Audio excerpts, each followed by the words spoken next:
ठीक आहे, सगळं दिसतंय. ओके, सुरू करूया आपलं भजन.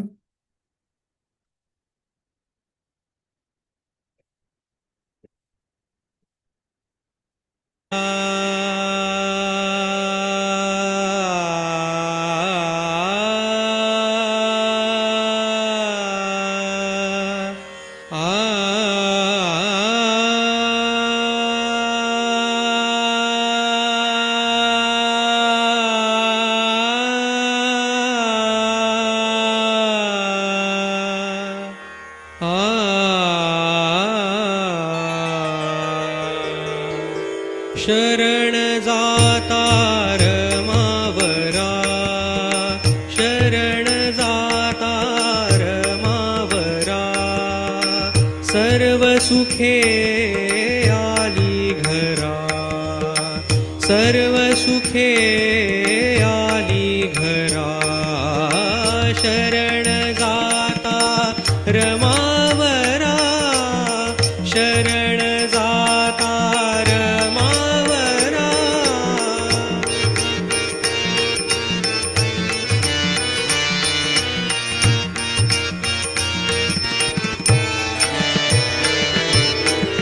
रिद्धी सिद्धी उभ्या दासी, रिद्धी सिद्धी उभ्या दासी, सदा सादर सेवेसी, सदा सादर सेवेसी, सेवेसी, सेवेसी, सेवेसी.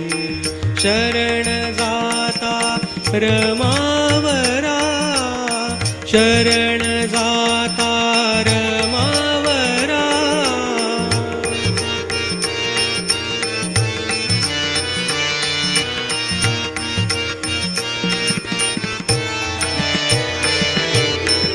धन्य जाहलो संसारी, धन्य जाहलो संसारी, हरि रूप नर नारी, हरि रूप नर नारी, नर नारी.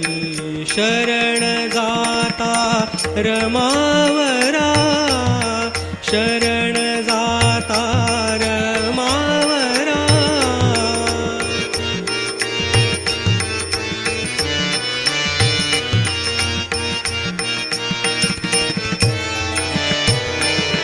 स्वामी म्हणे सौख्य कंद, स्वामी म्हणे सौख्य कंद.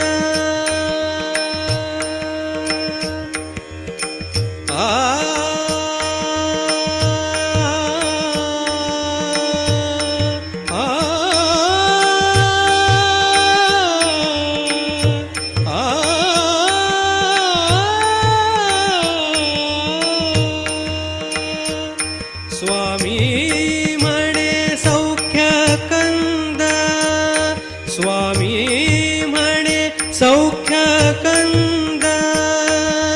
वसे अंतरी गोविंद, वसे अंतरी गोविंद, गोविंद.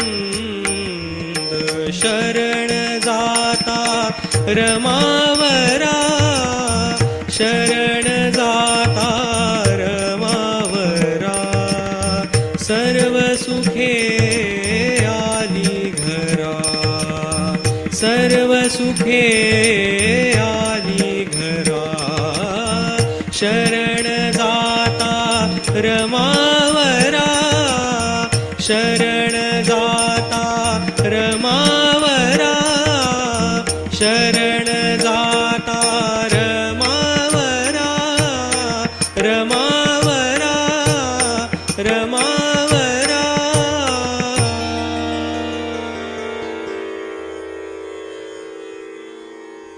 बघा, आपण जिथे आहोत तिथे असून त्या संसारात राहून आपल्याला धन्य व्हायचंय.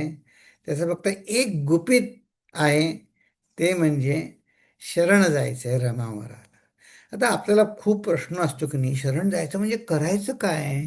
तर तर ते शरण जाण्याचा हा संबंध आजच्या ज्या ओव्या आहेत, ते फक्त बघायचं, ते मनाने लीन होण्यामध्ये समजून, आणि ती लीनता आहेच. काही खोटं मोठं मनामध्ये बनवून मानायचं आहे असं नाही आहे, खरंच आहे. ती फक्त समजून घ्यायची आहे. त्यालाच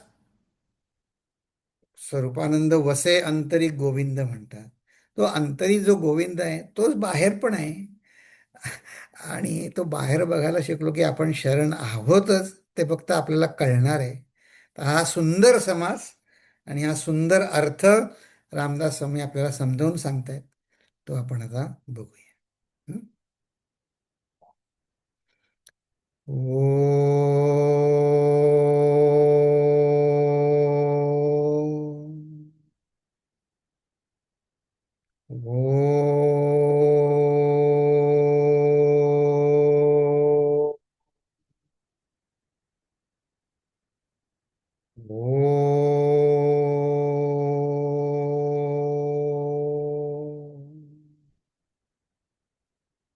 ओम श्री गणेशाय नमः. ओम श्री सरस्वत्यै नमः. ओम श्री गुरुभ्यो नमः. शुकासारिखे पूर्ण वैराग्य जाचे, वशिष्ठा परिज्ञान योगेश्वराचे, कवी वाल्मिका सारिखा मान्य ऐसा, नमस्कार माझा सद्गुरु रामदासा. नमस्कार माझा सद्गुरु रामदासा. जय जय रघुवीर समर्थ. नमस्कार तुम्हा सगळ्यांना. आपण आत्मदशकातले हे 4 समास आपण बघितले.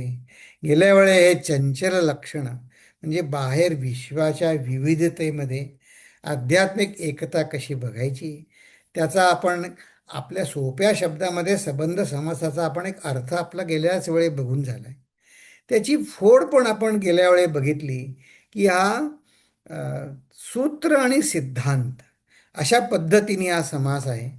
पहिला समास, पहिलीच ओवी आपण ज्याला म्हणतो का गुगली, किंवा त्यातनं किती वेगवेगळ्या तऱ्हेनं अर्थ काढावा, तो अर्थ भरत पुरा होत नाही, असं आपण पहिली ओवी बघितली. त्यानंतर हा सृष्टीत लपलेला भगवंत त्या 2 ते 15 ओव्यांमध्ये आहे. ते सृष्टी आपल्याला नाश नाही करायची आहे, त्यात फक्त लपलेला भगवंत बघायचा आहे. आणि ते समजण्यासाठी या विषयामधल्या ज्या ओव्या आहेत त्यातले 10 ते 15 या ओव्यांमध्ये या वनस्पती जगतातलं समर्थ उदाहरण देतात, की ज्यांना वनस्पतींना, वनस्पती आहे याचा अर्थ काय, कुठेतरी पाणी आहे.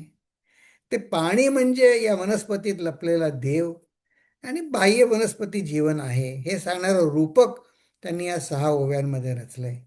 आणि मग हे बघायचं कसं, तर आपल्या ज्ञानेंद्रियांची व्यवहार बुद्धीची मर्यादा ओळखण्यासाठी या 16 ते 29 ओव्या आहेत. आणि त्यानंतर निगमन, की कर्मज्ञान उपासना, हे म्हणजे या आपल्या साधनेची पूर्णता कशी येणार, कुठे येणार, त्या सांगणाऱ्या फारच सुंदर ओव्या आहेत. त्या आपण बघून त्यानंतर आपण आपल्या अगदी सोप्या अर्थामध्ये, शब्दांमध्ये या कर्मज्ञान उपासनेची परिपूर्णता म्हणजे काय ते आपण बघू. आता गेल्या वेळी आपण एक बघितलाच होता अर्थ. श्रीराम दोघा ऐसे तीन चालती, अगुणी अष्टधा प्रकृती, अधोर्ध सांडून वर्तती, इंद्रफणी ऐसे. या ओवीवर आपण गेल्या वेळेला पुष्कळ चर्चा केली. त्याच्यात सारांश त्याचा असा की ही पंचमहाभूत शक्तिमय असलेली प्रकृती, आणि हे शक्ती आहे, त्या शक्तीचं अधिष्ठान चैतन्य पुरुष किंवा परमात्मा, परमचैतन्य हे आहे. बघा, कितीतरी जण शक्तीला मानतात. मग शक्तीला मानतात, मग ती शाक्त जो आहे, शक्ती धारण करणारा, त्याला पण मान्य केलंच पाहिजे की नाही? त्याला मान्य केलंच पाहिजे. आणि तो जो शाक्त आहे, शक्ती धारण करणारा, तो अत्यंत विद्वान असला पाहिजे, समंजस असला पाहिजे, सर्व ज्ञानी असला पाहिजे, तेव्हा त्याच्यापाशी ही शक्ती आहे. तर हा चैतन्य पुरुष. पण यांचा संबंध फार गूढ आहे. मग तो गूढ संबंध कसा आहे? तर ही शक्तीचं प्रगटन म्हटलं की सत्व रज त्रिगुणात्मक ही माया प्रकृती शक्ती ही प्रगट झालेली त्रिगुणात्मक ह्याच्यात व्यक्त होते. ते कसं आहे माहीत, कठीण का वाटतं माहिती आहे का? आता बघा, समजा मी तुम्हाला म्हटलं की एखाद्या दृश्य पदार्थाचा, आता सगळा आपण एक छोटासा एक प्रयोग करू. सगळा तुम्ही सगळ्यांनी डोळे मिटा. हं, डोळे मिटा आणि तुम्हाला मी सांगितलं की तुमच्या डोळ्यासमोर एक, मी आता एक शब्द उच्चारतो, त्याचं चित्र डोळ्यासमोर आणा. तर काय म्हटलं मी? गाय. गाय म्हटल्यानंतर तुमच्यासमोर गाईचं एक चित्र, तुम्ही जे काय बघितलं असेल ते ते आलं असेल. ठीक आहे. आता उघडा डोळे. तर हे काय झालं? हे वेदांत शास्त्र सांगतं की आपले जे विचार आहेत गायीचे, ते आपल्या मनात होते. आपण सगळ्यांनी गाय बघितलेली आहे. ते विचार आले आणि माझ्या मनामध्ये, बुद्धीमध्ये ते चैतन्याचं प्रतिबिंब आहे. त्या चैतन्याने हे विचार प्रकाशित केले. त्याच्या झोतामध्ये आल्यावर त्याचं मला आकलन झालं. पण ही क्रिया इतकी फास्ट झाली. मग आकलन झालं म्हणजे काय झालं? तर आपल्या विचारांनी त्या गायीचं चित्र मनामध्ये एक धारण केलं. विचारांनी, की त्याला म्हणले, हां, मला माहिती आहे गाय म्हणजे काय. कारण त्या गायीच्या विचारांना आपण त्यांनी चेतना दिली. चला, आता आपण एक स्टेप पुढे जाऊ. हे तर सोपं आहे. ते म्हणले ह्याच्यात काय, आम्हाला माहिती आहे. चला, आता आपण एक दुसरा प्रयोग करू. तर पुन्हा डोळे मिटू आणि मी तुम्हाला सांगतो की आपण असं व्यक्त करू की प्रेम, राग किंवा करुणा ह्याच्यावर आपण विचार करू. तर बघा की काय झालं, उघडूया डोळे. मला जास्त कॉम्प्लिकेट नाही करायचंय, कारण आपला समास राहील. पण ह्यानी काय झालं, मी म्हटलं राग, प्रेम, हं, मत्सर, द्वेष, या शब्दांनी काय झालं, हे आपल्याला व्यक्त रूपात आपण माहिती आहे, पण ते म्हणजे काय एक्झॅक्टली एक चित्र डोळ्यासमोर येत नाही की नाही. हं? कोणाचं, प्रत्येकाला प्रेम म्हटल्यानंतर कोणाला आईच्या प्रेमाची आठवण झाली असेल, कोणाच्या मित्राच्या प्रेमाची आठवण झाली असेल, की काही वेगळे प्रसंग आठवले असतील. पण त्याचं अमुक एक एक्झॅक्ट रूप त्या विचारचक्रांना आलं नाही. एक धूसर चित्र, अंदाज आपल्याला आला. तर हे त्रिगुणात्मक माया ही अशी आहे की आपल्याला शक्ती, भगवंताची शक्ती जाणवते आहे. पण ती कशी प्रगट होते? तर सत्व तम त्रिगुणात्मक प्रगट होते. आणि ती या प्रकृतीच्या, आपला सगळा व्यवहार या प्रकृती जड व्यवहार आहे ना, जड वस्तू, त्यांच्या साह्यानेच आपल्याला विचार करू शकतो आपण. ह्याच्यावर सुद्धा आपण गेल्या वेळी बोललो होतो थोडे. तर मग काय झालं की हे ही दोघा ऐसे तीन चालती, म्हणजे या त्रिगुणात्मक माया जी शक्ती जी आहे, ती काही वेळे म्हटलं तर जड पदार्थात अनुभवास येते, म्हटलं तर चैतन्य पुरुषाच्या चैतन्याच्या स्वरूपात अनुभवाला येते. कारण वेदांताच्या दृष्टीनं जे जे आपल्याला दिसतं ते जड आहे असं आपण म्हणतो. तर हे चैतन्य सुद्धा मनाचा संबंध हे जड आहे. कारण आपल्याला समजतं की नाही, आज माझं मन प्रसन्न आहे, किंवा आज आज माझं मन काय लागत नाही बुवा, म्हणजे मी मनाकडे वेगळेपणे बघू शकतो, माझ्या मनाकडे. तर हे जी त्रिगुणात्मक माया आहे, ती म्हणावं तर जड आहे, म्हणावं तर चैतन्य पुरुषाच्या ह्याच्यामध्ये ती आहे. या दोघांच्या मध्ये ती आहे. मग आता त्याचं आकलन पुढे कसं होतं ते सांगणाऱ्या ही ही ही जी हे सूत्र त्यांनी सांगितलं, ही ओळखायची आहे आपल्याला. सृष्टीमध्ये हे सगळं चाललंय आणि माझी स्वतःची ओळख काय आहे? तर मी तर फक्त चैतन्य आहे. एक ब्रह्मचारिणींशी बोलत होतो, आमच्याबरोबर शिकलेल्या. त्या म्हणल्या की हा विषय, मी आपला विचार करत होतो की तू हा विषय कसा समजावून सांगतेस श्रोत्यांना. तर ती म्हणली, मी मला मला असं सांगायला आवडतं, म्हणजे लोकांना तिचं असं म्हणणं पडलं, की असं पटतं की हा सगळं माझं जग आहे ना, माझं रोजचं दिवस उठल्यापासून रात्री झोपेपर्यंत, हा म्हणे 3 डायमेन्शनल मूव्ही बघतोय, असं आपण डोळ्यासमोर आणायचं. 3 डायमेन्शनल मूव्ही. आणि मी फक्त बघणारा साक्षी आहे. आणि माझ्या अध्यक्षतेखाली हा सगळा व्यवहार चालू आहे. हे बघायसाठी या ओवी आहेत. चला आता आपण या बघूया. तर ही ओवी सुद्धा, आता ही दुसरी जी ओवी आहे ना, ती पण अशीच गूढ आहे, गहन आहे, मिस्टिकल आहे. काय आहे त्यातला अर्थ असा, की या सगळे विश्वाचा राजा परब्रह्म आहे. या ब्रह्मापासून हे आत्मचैतन्य सुद्धा या ब्रह्मापासून आलं. मग त्या ब्रह्माला आपली स्वतःची जाणीव झाली शक्तीची. त्याला आपण समर्थ म्हणले मूळ पुरुष अंतरात्मा. हम्म. मग अंतरात्म्याला काय झालं? त्याला मुलगा झाला म्हणे. ह्याच्यावर आपण आधी एक समाज समर्थांनी आपल्याला गोष्ट सांगितली. पण या मूळ पुरुष अंतरात्म्यातला सत्वगुण मुलगा झाला, त्याचं नाव विष्णू. रूपक आहे आपलं. आणि मग या विष्णूलाही जो मुलगा झाला, त्याचं नाव रजोगुण. ब्रह्मदेवाने सगळी सृष्टी निर्माण केली ना, तो रजोगुणी मुलगा म्हणजे नातू, विष्णूचा मुलगा, मूळ अंतरात्म्याचा नातू, तो ब्रह्मदेव, तो नातू झाला.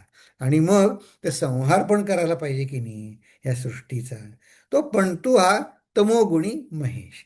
आता अगदी डायरेक्ट त्याचे कंपॅरिझन एक रूपक रचलंय. ते कसं आहे बघा, पण हे सगळं आहे ते बघायचं आहे आपल्याला.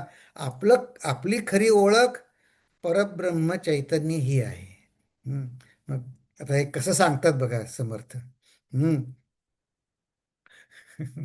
हे फक्त समर्थ बोलू जाणे. पण तोंडे भक्षितो पडजा, मूल बापा समारी भुजा, चुकारया गेला राजा चौघा जणांचा. म्हणजे हे कळलं काय अर्थ काय आहे? आता आपण पुन्हा आणखीन वेगळ्या तऱ्हेने बघू. पण तू कोण? तमोगुण म्हणजे हा रुद्रच्या अर्थाने की संहार करणारा पंतू तमोगुण आहे. हम्म. मग त्याने काय केलं? आणि नातू हा ब्रह्मदेव, मुलगा सत्वगुण, आणि मूळ पुरुष हा अंतरात्मा आहे. म्हणजे ओवीचा अर्थ लावण्यासाठी आपण काय करतोय, की आपण म्हणलं या अज्ञानाने, हे काय झालं या चौघांच्या मारामारीमध्ये, अज्ञानाने मूळ अंतरात्मा, माझा अंतरात्म्याचं ज्ञान झाकलं गेलं. कारण सगळ्या या तमोगुणाच्या संहारामध्ये, रुद्राच्या खेळामध्ये, हे अज्ञानाचं, माझं जीवाचं मी खरं ज्ञानी आहे, पण माझं अज्ञान झाकलं गेलं. आणि हे पणतुआने काय केलं? पणतोंडे भक्षित हो पणजा. आणि या नातवाने काय केलं? तर या नातवानी, या रजोगुणी इंद्रियानी सुख बाहेर आहे, सुख बाहेर आहे, असं या बघता बघता या क्रिएशन्स कर्माचं त्यांनी सत्वगुण हरवलं. मग आता बघा, आपण सुद्धा बाहेर आपण मान्यता कशाला देतो? कोण किती बिझी आहे, मग त्याच्यामध्ये सगळं हे रजोगुणाच्या ह्याच्याखाली सत्वगुण मारला गेला. तर ही इथं आपण आता आहोत बा समर्थांच्या मते. हे आपण इथेच आहोत, हे आपलंच वर्णन आहे की आपलं ज्ञान झाकलं गेलंय.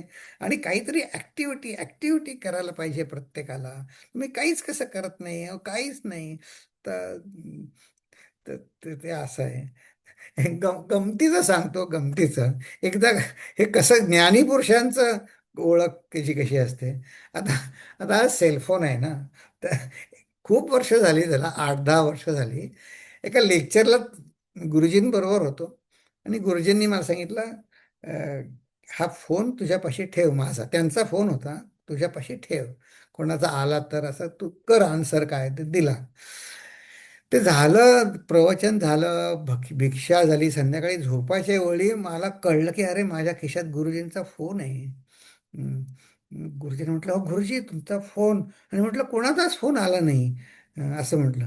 गुरुजी म्हणले, "बरं झालं की," म्हणले.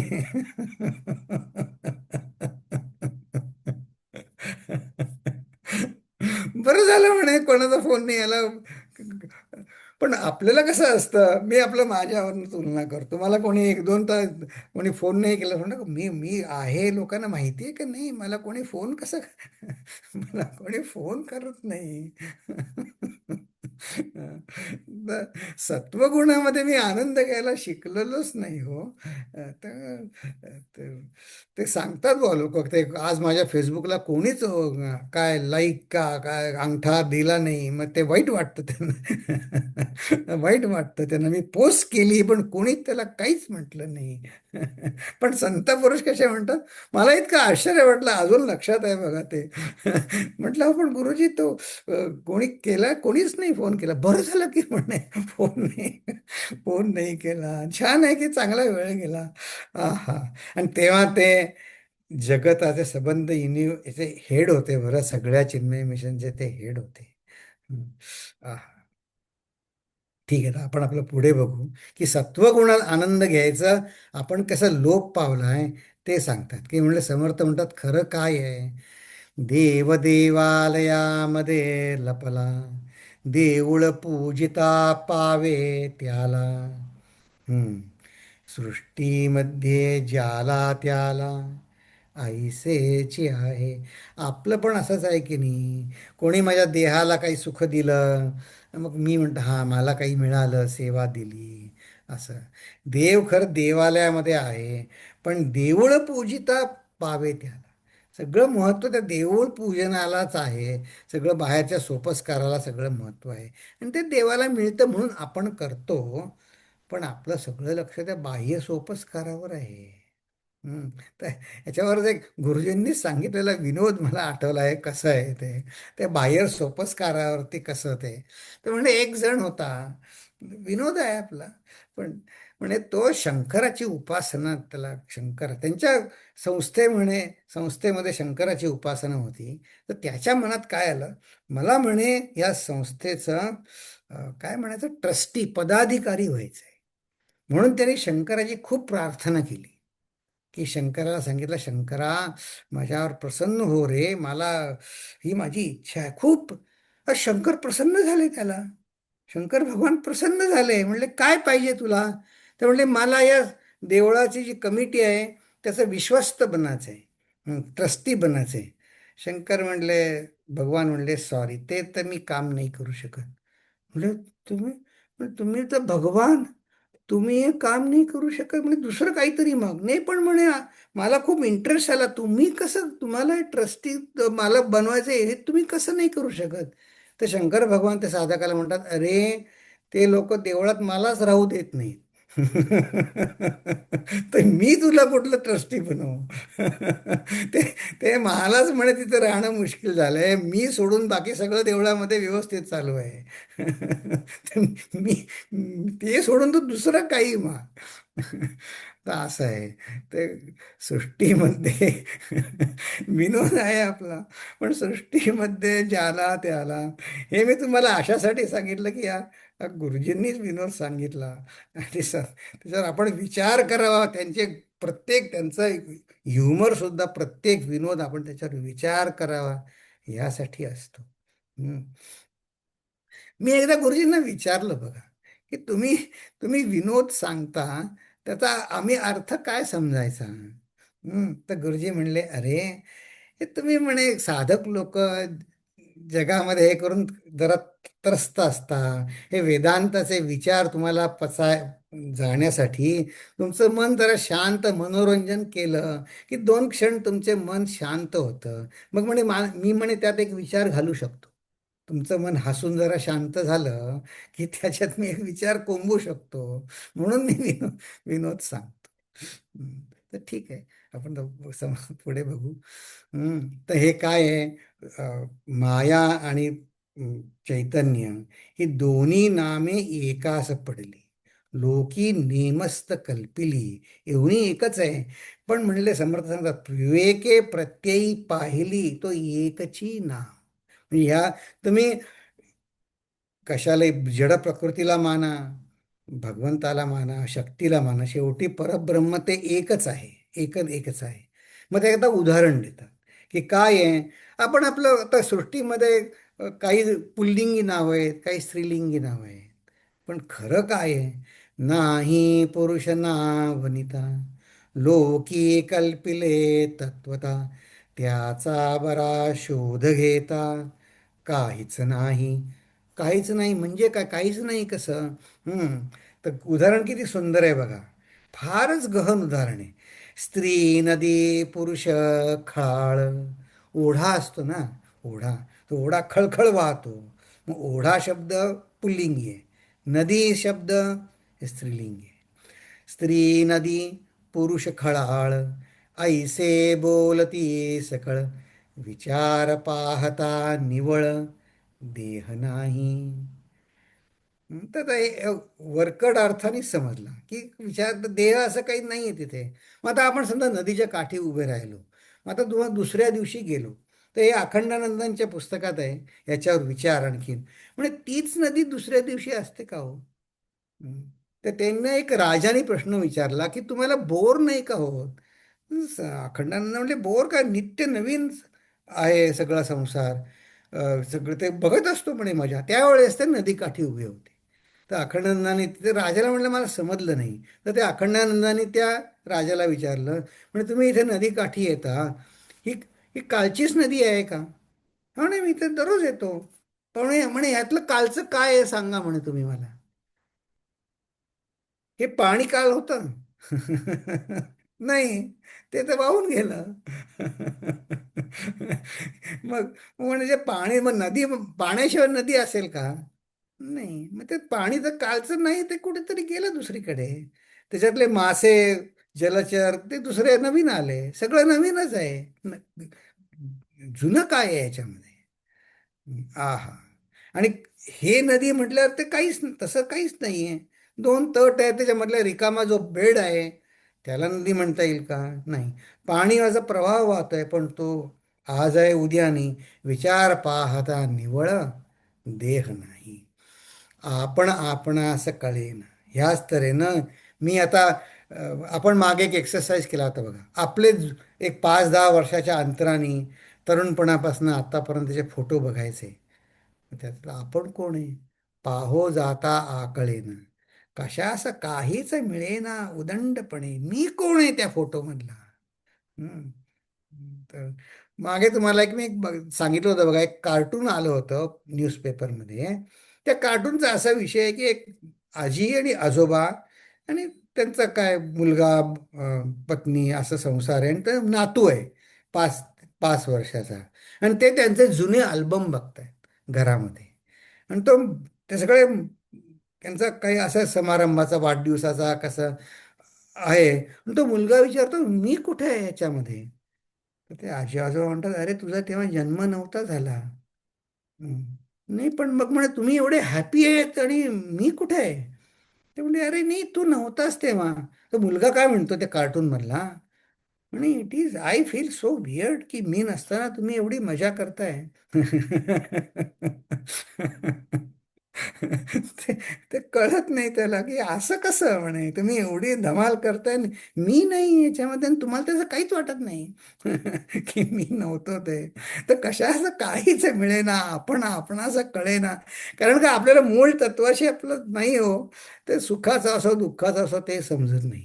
मग आपली स्थिती खरं म्हणजे कसं आहे, हा आत्मा एकलाच उदंड झाला. उदंडची एकला पडिला. पण आपलं कसं आहे, तो अंतरात्मा सगळ्या सृष्टीमध्ये आहे आणि त्याचा तो तरी तो त्या ब्रह्मचारींनी कसं सांगितलं, आम्ही 3 डायमेन्शनल मूवी बघत आत्मा साक्षी मस्त आहे.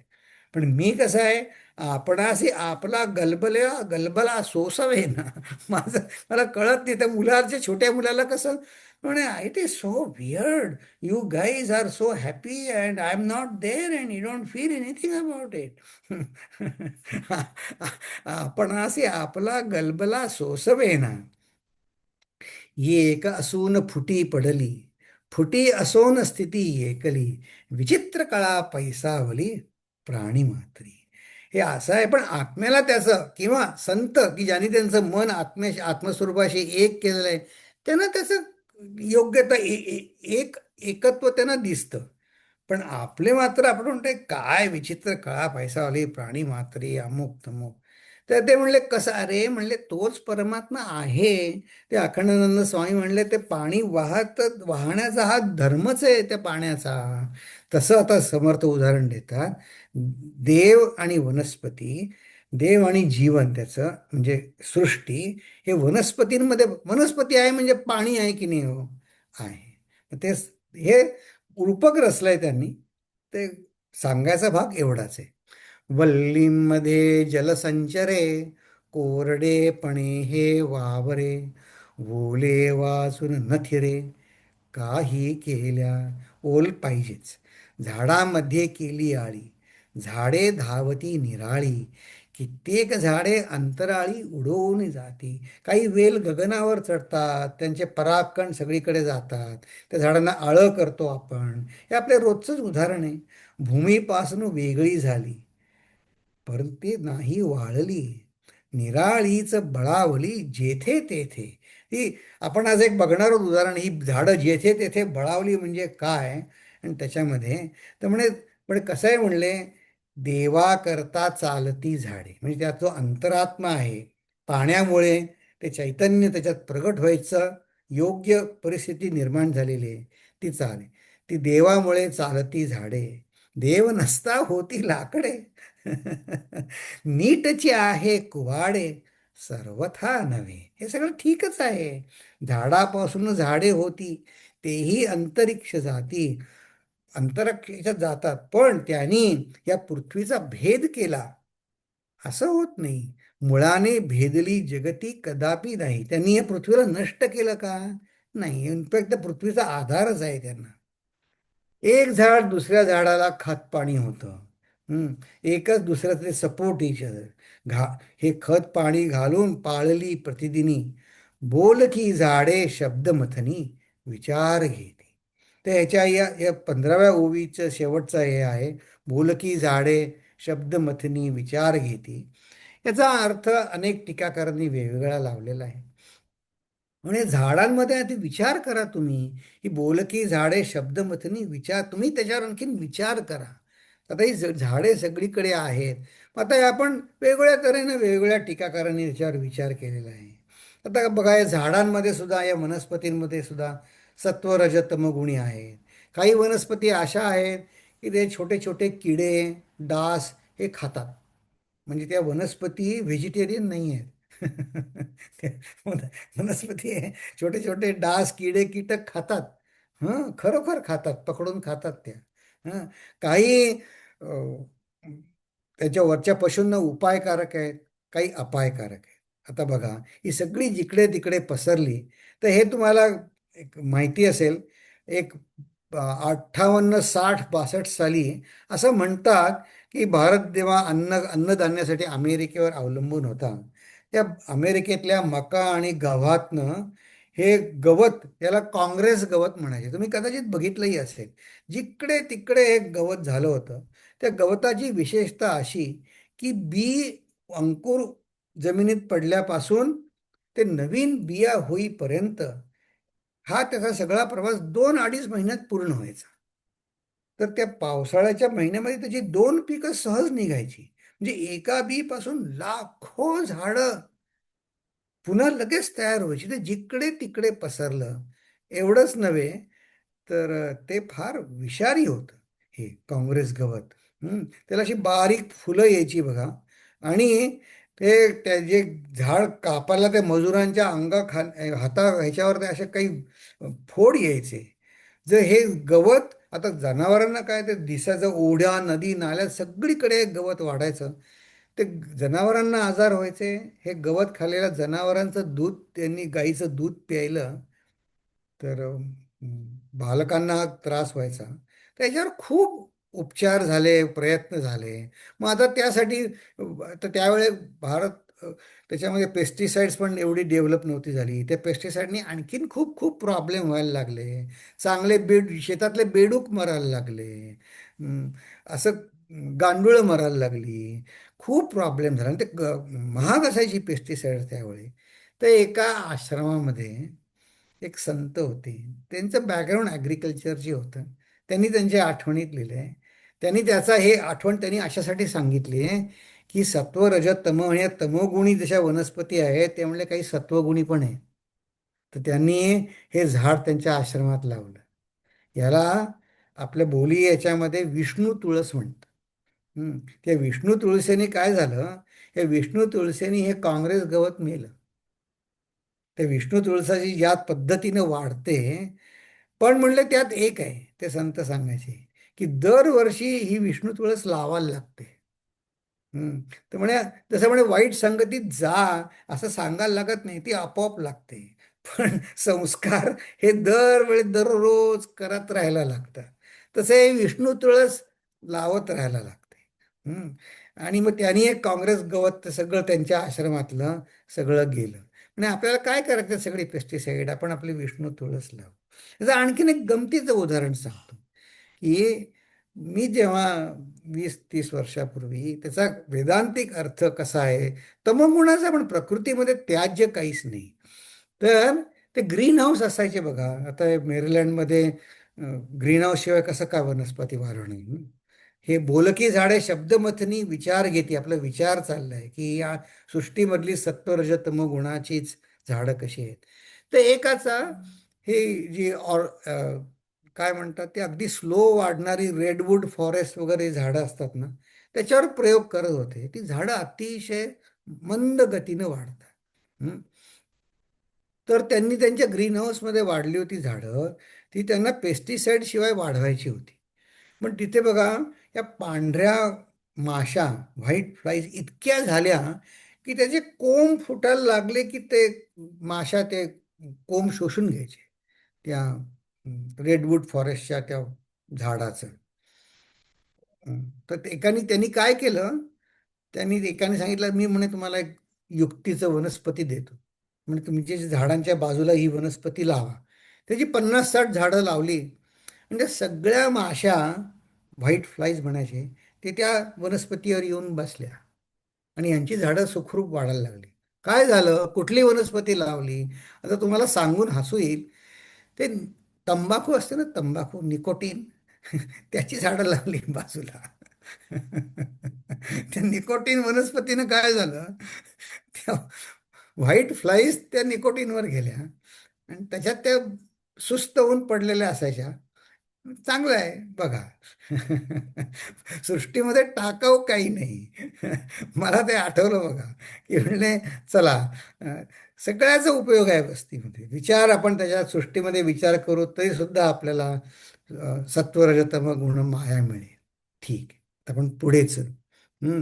या ज्ञानेंद्रियांची व्यवहार बुद्धीची मर्यादा आता हे बघायचं आहे आपल्याला. पण समर्थ आपल्याला ते समजून सांगतात. काय म्हणले, ही सगळी सृष्टी म्हणे आधीच कल्पने भगवंतानी केलेली आहे. पण आपण काय करतो, होणार तितके आधीच झाले. मग पण नाही, मग कल्पून आपण बोलिले, जाणते अशी समजले सकळ काही. सज्जनानं ते आधी सगळं समजलेलं आहे. पण आपलं कसं आहे, समजले तरी उमजेना, उमजले तरी समजेना, प्रत्यये विण अनुमान सकळ काय. म्हणजे आपला परब्रह्म परमात्मा आपल्या बुद्धीच्या आवाक्यात समजलं असं येईल का? नाही. आपल्याला हे प्रश्न असतात ना, की माझ्या ह्या लिमिटेड मनाला, छोट्या मनाला परब्रह्म परमात्मा कसा मिळेल, कसा समजेल? किंवा मनच नसेल, अमन झाल्यावरती मग ते ब्रह्माकार वृत्ती माझ्या मनात उमटायला मन जागेवर कसं असेल? तर समर्थ म्हणतात त्याचा प्रत्यय आला पाहिजे, त्याचा अनुमान तुम्ही घ्या. तर ह्या ओव्या आपण आधी वाचू आणि मग पुन्हा काही कठीण ओव्यांकडे पुन्हा मागे येऊ. आपण हा विचार आधी बघू. समजले तरी उमजेना, उमजले तरी समजेना, प्रत्यये विण अनुमानेन सकळ काही. तर म्हणले कसं, की सर्वत्राचा वडील कोण, हेची पहावी ओळखणं. सर्वत्राचा वडील परमात्मा आहे, आपल्या जगातला कोणी नाही. त्याला भेटे आपणास आपण जगदांतरे. आता हे समजले तरी उमजेना किंवा भेटे आपण असं म्हणजे काय, ते अंतर्मुख होण्यावर आहे. ही प्रचित प्यायची आहे, अंतर्मुख व्हायचं आहे. पण अंतर्मुख होत असताना सृष्टीमध्ये आपलं कदाचित, आपल्याला प्रत्येक साधकाला एक संत सांगत की ह्या कालखंडातून जायला लागतं, की त्याला असं वाटतं की मी एकाकी पडलोय, माझे मित्र कमी झाले, मला कोणी बोलवत नाही. पण म्हणले ह्या फेजमधनं जायला लागतं आणि मग म्हणजे तुम्हाला सत्संग करणारेच अनेक तुमचा सहवास तुमचा लाभतो. पण तोपर्यंत माझं कसं आहे, मी असं समजलं पाहिजे, माझी अंतरनिष्ठांची उंच कोटी, मी मोठ्या डायमेन्शनवर जायचा प्रयत्न करतोय. आणि जे बाहेर जे एक्स्ट्रावर्ट लोक आहेत त्यांची संगती खोटी, बाहेर मुद्द्याची संगती खोटी. पण म्हणले मूर्ख काय समजेल गोष्टी शहाणे जाणती. पण हे लोकांना सांगून उपयोग नाही. मग आता लोकांना म्हणले असं नका सांगू, छे म्हणले मी आता हे काय भिशी किंवा अमुक तमुक ह्याला मी येत नाही आता मी, असं म्हणे सांगू नका त्यांना. मी सांगा मी बिझी आहे, मला नाही जमलं. त्यांच्याशी विरोध करू नका. फक्त म्हणा तर शहाणे जाणते म्हणजे काय ते आता पुढच्या 20व्या ओवीत सांगणार आहेत. मी साधना करतो ही माझ्यासाठी करतो, लोकांसाठी नाही, लोकांना सांगण्यासाठी नाही.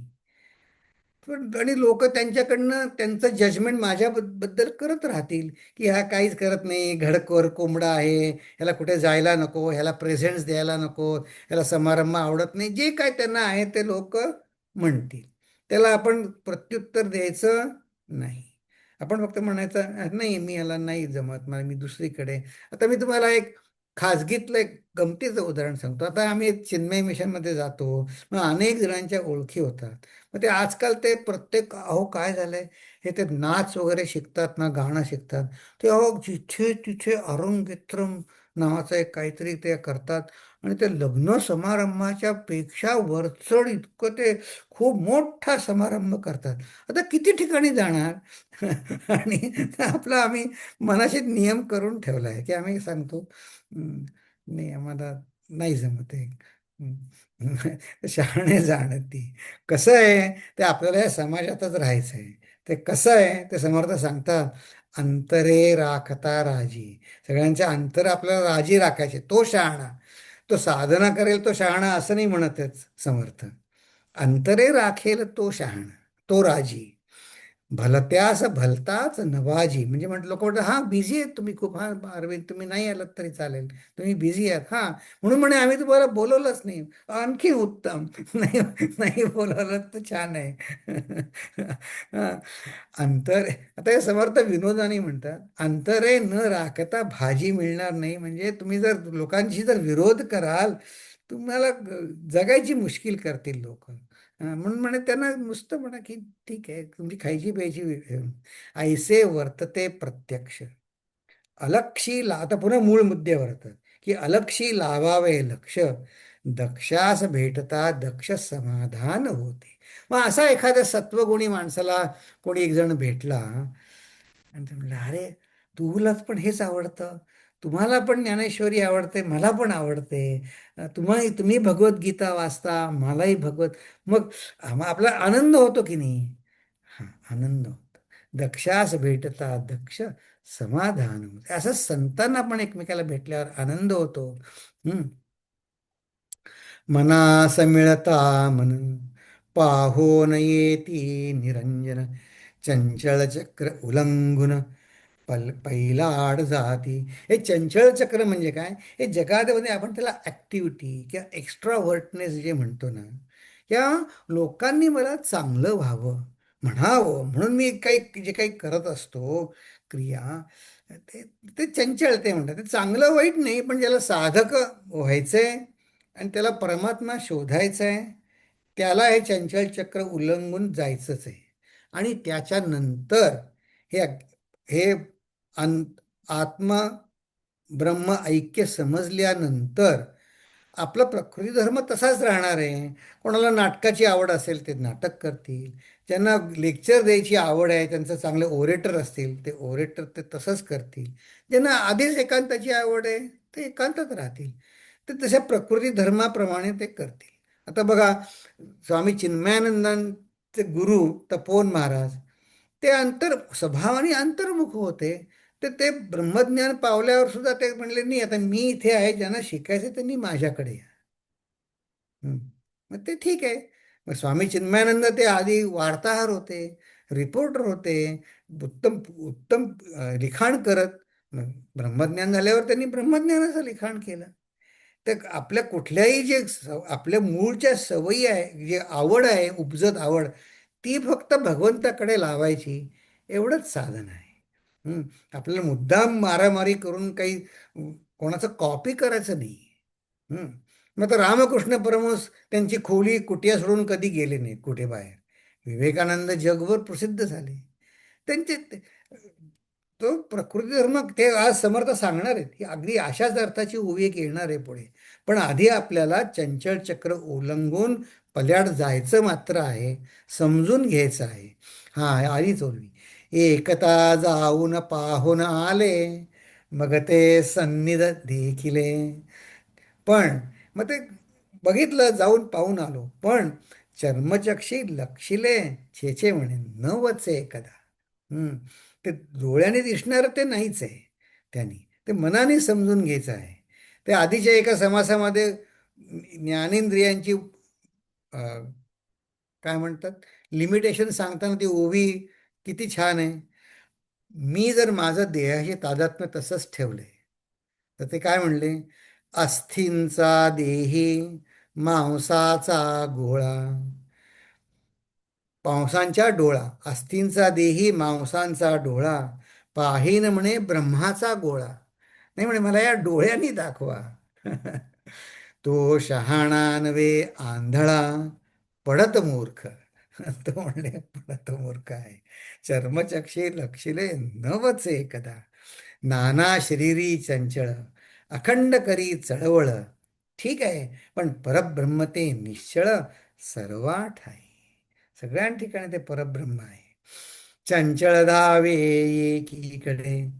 तर असं आहे, चंचळ म्हणजे आता पुन्हा ह्या ओव्या आहेत ना, या समजण्यासाठी ते कुठल्या भूमिकेवरनं आल्यात ते कळलं ना की त्याचा अर्थ छान लागतो.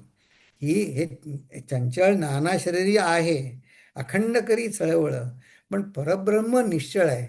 पण म्हणून मी ॲक्टिव्हिटीजलाच पुष्कळ महत्त्व देईन. चंचळ धावे एकीकडे, ओस पडे दुसरेकडे, चंचळ पुढे सर्वांकडे हे तो घडे ना. म्हणजे मी जी ॲक्टिव्हिटी सत्वगुणासाठी साधना म्हणून जरी करत असलो, तरी ती पुरी पडेल. ते साधना म्हणून, ते ॲक्टिव्हिटी म्हणून ते शक्य नाही. म्हणून बघा भागवतामध्ये अशा कितीतरी कथा आहेत. ती एक गोष्ट आहे ना, एका राजाने संकल्प केला की 1,000 कमळं व्हायची. ते भागवतामध्ये आहे एक गोष्ट. ते 999 झाली आणि ते कमळं संपले त्याचे. मग ते मग त्याला पंचायत झाली. हां. किंवा आता ते दुर्वास मुनी आले तुमचा आमचा उपास सोडायला. मग या सगळे जे लिमिटेशन्स दाखवणारे आहेत ना, ते हे दाखवायचे आहे कर्मकांडाची लिमिटेशन आहे. हे ओलांडून पुढे जायचं आहे. चंचळ चंचळा असं पुरे ना. चंचळ म्हणजे हे बाहेरची ॲक्टिव्हिटी, ज्याला मी या ॲक्टिव्हिटीला महत्त्व देतो, आतला परमात्मा न बघता, न ओळखता, त्याला लिमिटेशन असणारच असणार आहे. चंचळ चंचळास पुरेना, आवघे चंचळ विभरेन, निश्चळ अपार अनुमान कैसे येते. हं.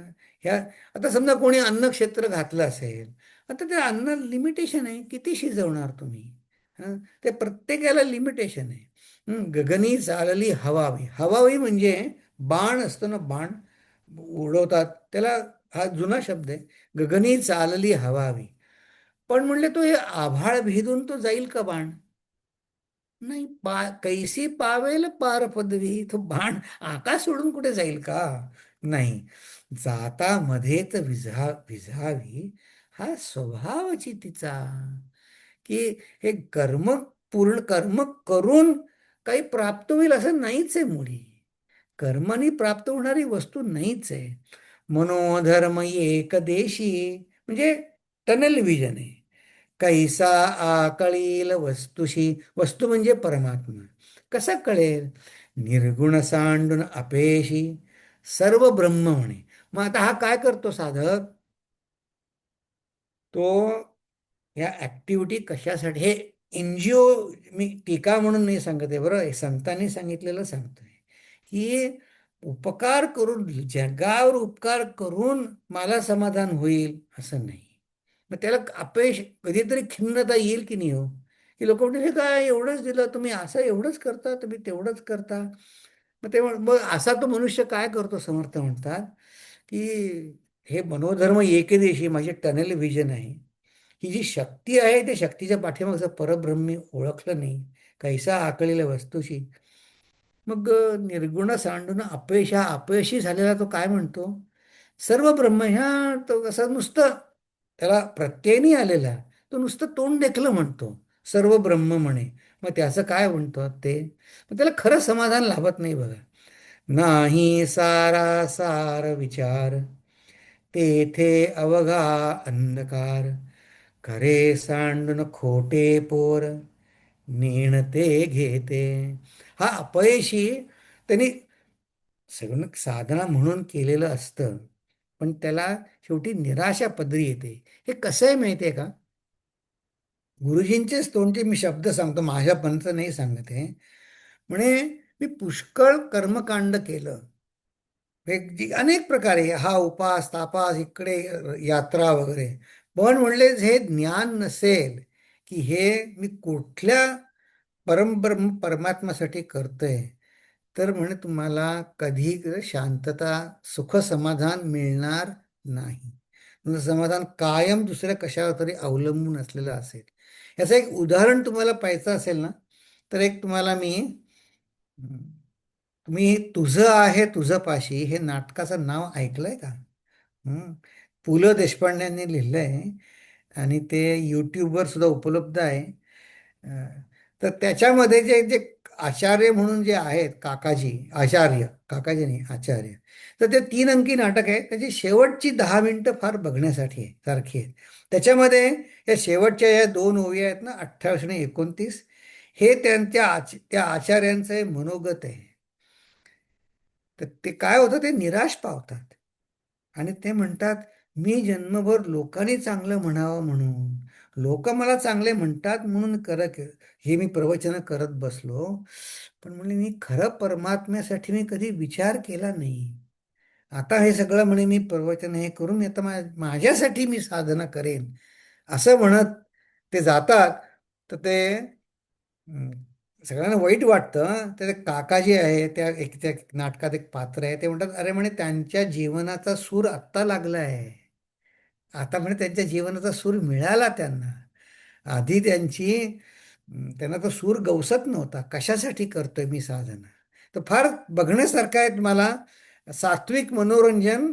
आणि हे 28-29 बघा, आणि हे 28 आणि 29 या ओवीचा त्याच्यामध्ये त्या काकाजींचं आचार्यांचं मनोगत आहे, खिन्नपणे त्यांनी व्यक्त केलेलं, ते तुम्हाला पटतं का बघा. मग आता हे जे निगमन आहे, कर्म ज्ञान उपासना यांची परिपूर्णता हे काय आहे, त्या ओव्या जरा अ, अ, समजायला जरा काय म्हणतात गहन आहेत. ते आपण पुढच्या वेळी बघू. पण म्हणजे आपल्या उपासनेला तुम्ही म्हणाल हे किती दिवस किती विचार करायचा हो, सारखं तुम्ही ते प्रचिती बघा प्रचिती बघा, आणि उपासना पुष्कळ केली तर म्हणतात पुष्कळ उपासना करू नका, आतमध्ये बघा. ते करायचं काय, तर पूर्ण कधी होणार आमची उपासना, तर रामदास स्वामी हे आपल्याला सांगणार आहे. पण असं आहे, पुढच्या सोमवारी म्हणजे 9 जून, तर 9 जूनला तर आपला दासबोधचा वर्ग मी घेऊ शकणार नाही. तर तर आपण आता 16 जूनला भेटू. हं?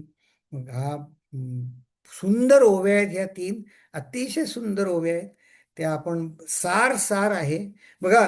कोणी समर्थांसारखे सांगतायत की माझी उपासना कधी पूर्ण होणार आहे. आपल्याला प्रश्न असतो की नाही, की माझं साधना बरोबर चालली आहे की नाही, मी कसं ओळखू. ते समर्थ हे सगळं विशद करून सांगणार आहे. कर्म उपासना ज्ञान याची सांगती कशी होते, आणि उपासना पूर्ण झाली आहे कसं ओळखायचं, ते समर्थ आपल्याला सांगणार आहेत. ते सांगणारे या 3 ओव्या आहेत, ते आपण बघू. आणि मग आपल्या सोप्या शब्दात पण आणखीन बघू त्याचं पाठीमागचा. तर हा सुंदर फक्त आता मला एक आठवडा आता पुन्हा पुढच्या सोमवारी आपण भेटू नाही शकणार, पण त्याच्यानंतर आणि मंगळवारी पण मी बहुतेक क्लास नाही घेणार, घेऊ शकणार नाही. तर आपण मग आता 16 जूनला भेटू. आता मी असं करतो, की या समास वाचून मला एक दिलासा वाटला बघा, की मला कुठे संन्यास घेऊन ऋषिकेश इकडे तिकडे जाऊन राहायचं नाहीये, काही वेषांतर करायचं नाहीये. मी आहे त्या ठिकाणी समर्थ मला मुक्त करणार आहेत. आणि मी मुक्त झालो का नाही हे कळण्यासाठी ते एक निकष, त्यांचा एक लँडमार्क्स पण मला देणार आहेत. आणि ते मला समजतील असे आहेत. ते आपण आता हे सांगणारा हा समास होता. ते आपण पुढच्या वेळी आपण आता या उरलेल्या 3 ओव्या आपण बघ. आता मी प्रार्थना म्हणतो, याच्यावर आपल्याला काही आणखीन चर्चा करायची असेल तर आपण करूया. ओम पूर्णमद पूर्णमिदं पूर्णात् पूर्णमुदच्यते पूर्णस्य पूर्णमादाय पूर्णमेवावशिष्यते. ओम शांती शांती शांती. हरि ओम श्री गुरुभ्यो नमः. हरि ओम. ठीक आहे. थँक्यू.